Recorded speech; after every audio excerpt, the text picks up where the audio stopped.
Thank you. I'm delighted to be here. When I was a boy in Sierra Leone, which is a small country in West Africa, my father would do something with me every evening on our way to the town center to listen to stories. He would lower himself, and I would climb on his back, and he would tell me that he was a blind man and I was his guide. I was supposed to explain to him the world that we were encountering and the experiences that we would soon face as we walked towards the town square. When he stood up, I would say to him, let's go, move forward. And he would say to me, I don't know what that means. I'm a blind man. I don't know what forward means. And in my little 8-year-old, 9-year-old's mind, I would say, well, if you want to do something, the most natural thing you would like to do now, what would it feel? And then he would move one of his foot forward, whether it was left or right. And I would say, well, repeat that pattern. And then we will continue. Sometimes we'll pretend to walk in a fire or against a wall, and then I'll have to struggle to find the right words to describe to him what it is that we were seeing or we were encountering.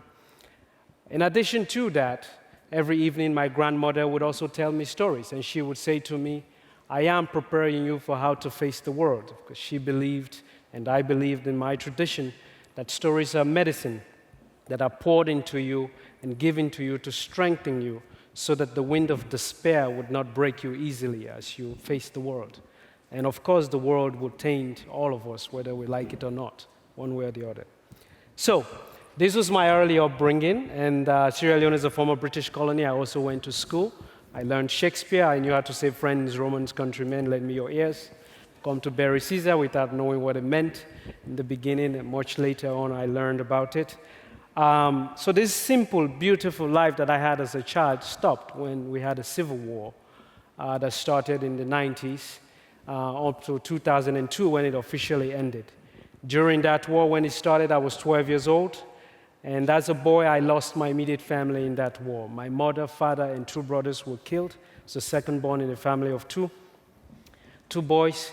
And I survived by mere luck. And I went to a military base along with other young people to look for safety. It was there that we were dragged into this war to fight as child soldiers. So my life as a boy stopped at 13 years old, and I became a soldier, and I started functioning in the war, the violence that had taken over my community and my country as a whole. I did not know what would be possible for me the next day. My life became from a boy who once wanted to become an economist because my father wanted that. I was very bad at mathematics, so I knew that would never work out, but yet I struggled. And I was always quite interested when I read literature, when I would write something. To now, my life was reduced to thinking about moments. Can I live to see the next minute? And if it's possible, can I live to see the next second, the next hour, the next day? So as a child, that became my life, to survive. And violence became the currency to do that. Being part of a fighting group required using violence as a way to show your loyalty to the group, to this new community. And I became pretty much very good at doing that, and it became part of my life. I didn't know that I would ever come out of it alive. Luckily for me, I was removed from this fighting by the UNICEF, and various United Nations organizations had gone into the country to remove children from the fighting, and I was taken out of this war and placed in a rehabilitation center. And eventually, to make the story shorter, I was able to come to the United States to speak at the UN at a conference about this experience, to create policy to prevent the use of children in wars around the world. It was at that conference that I met the woman who later became my mother and adopted me and brought me back in 1998 to come and live in New York, where I went to high school and university and so on. But when I came in 1998, I walked out of the airport at JFK, was 17 years old. My face was tense. It had no room for emotion, and my mind had no room for the possibility of tomorrow. I only expected the worst to happen. So I wasn't somebody who was privy to think about a future for myself at all. In fact, the most difficult question that I was asked at that time was, what are you going to do with your life? I felt this was the most disturbing question anybody could ask me, and I avoided that conversation. And then my mother took me around to enter school. And most people would ask me, do you have a report card? And I said to myself, no, I don't have a report card. And they said, well, everyone has a report card. How come you don't have one? And I would respond, I know a lot of people who do not have report cards. And the conversation will go back and forth. And I started thinking to myself, I will make the joke, I'm coming from a war in my country. When somebody is shooting at you, your family is killed in front of you, and your village is being destroyed, you are not thinking to yourself, I must take my report card and put it in my pocket so that I could give it to some school administrator somewhere. But the reason why I'm telling you this story is because this, for me, was the point that I began to think about writing. Because the only way I could get into any of these schools was to write an essay. And the title of the essay was Why I Did Not Have a Report Card. This was my first piece of writing. And what this writing did for me, it allowed me to know that for me, because I did not have simple paraphernalia such as a picture or proof that had existed prior to when people encountered me, writing and using words became a way to show that had existed, to bring things to life, to bring the life that I'd had before, the tradition, the culture that I'd lived before I encountered people alive in the mindsets of people through images. So for me, writing became that. It became a way to revive the life that I'd had before, the life that was now sort of far removed even in my own imagination. And so I started writing from that day on. Eventually, I published what became the memoir that you heard about in my introduction as a way to also give human context to what had happened in my country. Because when people started speaking about my country, Sierra Leone, and even as now as they speak about it, there was no human context. It was presented as this place where we woke up one morning and we all wanted to engage in violence. And of course, I wrote another book after that, a novel that looks at post-war life, because I wanted people to understand why do you go back to places that have been devastated by war? What is the nostalgia that brings people back home?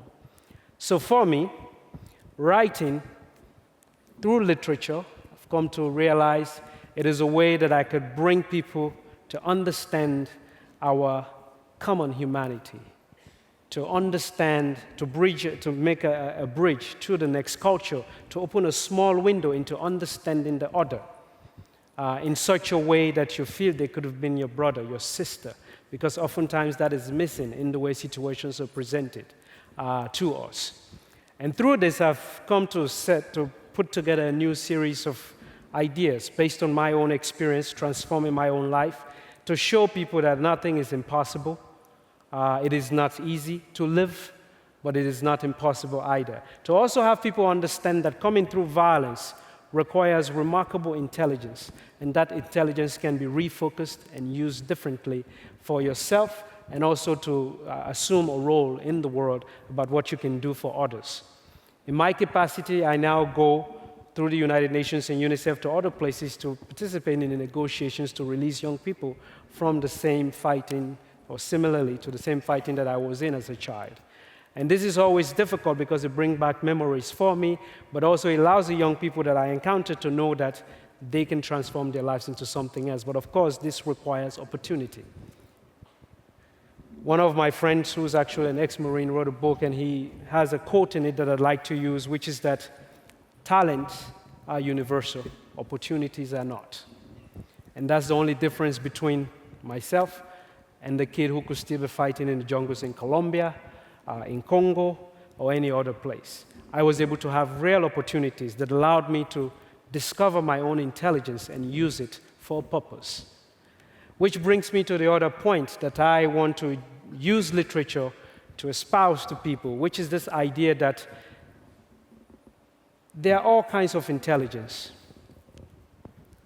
But the one that I think most people do not have or veer from constantly is natural intelligence.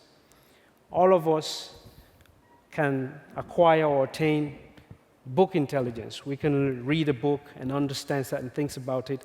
But natural intelligence, it's one that people acquire through contact with reality, through real contact with reality. Now, my observation in the world is this. A lot of people who are in position to make decisions about the world, politicians, are people who are not in touch with natural intelligence. They're not in touch with reality.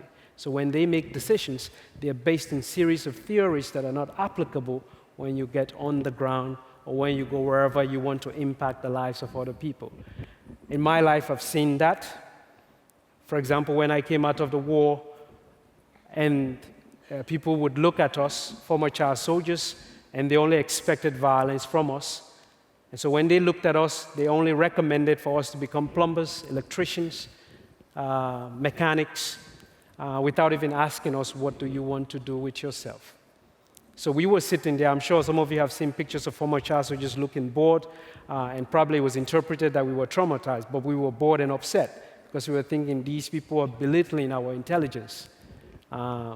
It requires tremendous intelligence to lead a group of hundreds of boys under 18, traumatized on drugs and fighting a war. To give them a purpose to fight, to follow you and die for you requires leadership. How do you transform that leadership into something purposeful, something that can be useful in society?